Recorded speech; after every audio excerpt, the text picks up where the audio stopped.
Hi friends, welcome to our channel. இன்னைக்கு என்ன பார்த்துட்டு இருக்கிறோம்னா, எங்க ஊர் தேர் திருவிழா பண்டிகைக்காக இன்னைக்கு நாடகம் போட்டிருக்காங்க ஃப்ரெண்ட்ஸ். இங்க பாருங்க எவ்வளவு சிறப்பா போயிட்டு இருக்கு. இப்பதான் ஸ்டார்ட் பண்றாங்க. அரும்பாடுபட்டு இந்த நாடகத்தை சிறப்புற செய்ய வேண்டும் என்பதற்காகவே உங்களோடு உங்களாக இப்பதான் ஸ்டார்ட் பண்ணிருக்காங்க ஃப்ரெண்ட்ஸ். இந்த நாடகத்தில் ஸ்டார்ட் பண்ணிட்டு இப்பதான் எல்லாம் பேசிட்டு இருக்காங்க. இனி இதுக்கு அப்புறம் தான் ஸ்டார்ட் ஆகும் நாடகம் எல்லாம். மேடை நிர்வாகம் மற்றும் உணவு உபசரிப்பு போன்ற அனைத்து பணிகளையும் செய்து கொடுத்துவிட்டு இங்கே வந்து அமர்ந்திருக்கக்கூடிய எனது அருமையான அண்ணன் தேவி முருகன் அவர்களே, மற்றும் இந்த நாடகத்திற்கு ஒத்துழைப்பு வழங்க இந்த பகுதியைச் சேர்ந்த நாடக ரசிக பெருமக்கள் மற்றும் உற்றார் உறவினர், இந்த நாடக மன்றத்தினுடைய புதுமலர்கள் மன்றத்தினுடைய செயலாளர் சந்திரன் அவர்கள், இந்த நாடகத்தை கதை வசனம் இயக்கம் அனைத்தையும் அவரே செய்து கொண்டு மிகச் சிறப்பாக செய்ய லைக் பண்ணுங்க, ஷேர் பண்ணுங்க.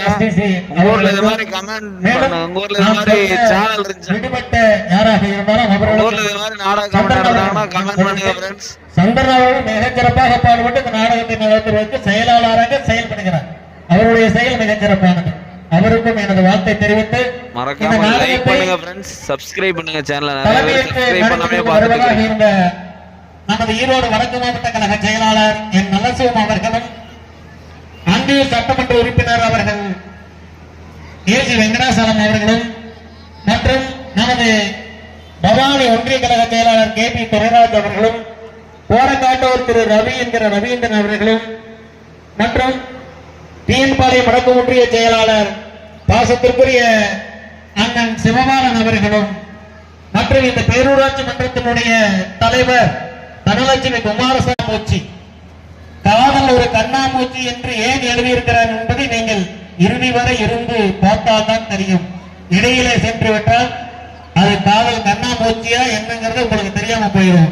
ஆகவே அந்த காதல் ஒரு கண்ணாமூச்சி என்கிற நாடகத்தை சிறப்புற இறுதி வரை இருந்து பார்த்து செல்லுமாறு அன்போடு கேட்டு, இந்த நாடகத்திற்கு தீயன்பாளையம் வடக்கு ஒன்றிய கழக செயலாளர் சிவபாலன் அவர்கள், என்னால் வர முடியவில்லை அண்ணா, நான் அவசரமாக சென்னை செல்கிறேன், ஆதலால் இந்த நாடக மன்றத்திற்காக 10,000 ரூபாய் நான் உங்களிடம் கொடுக்கிறேன், நீங்கள் கொடுத்து விடுகிறேன் என்று என்னிடத்திலே அனுப்பியிருக்கிறார். அவருக்கு உங்கள் சார்பாக எங்கள் சார்பாகவும் வாழ்த்துக்களை தெரிவித்துக் கொள்கின்றேன். மேலும் இந்த நாடகத்தை நீங்கள் இறுதி வரை இருந்து சிறப்பித்து இந்த நாடக மன்ற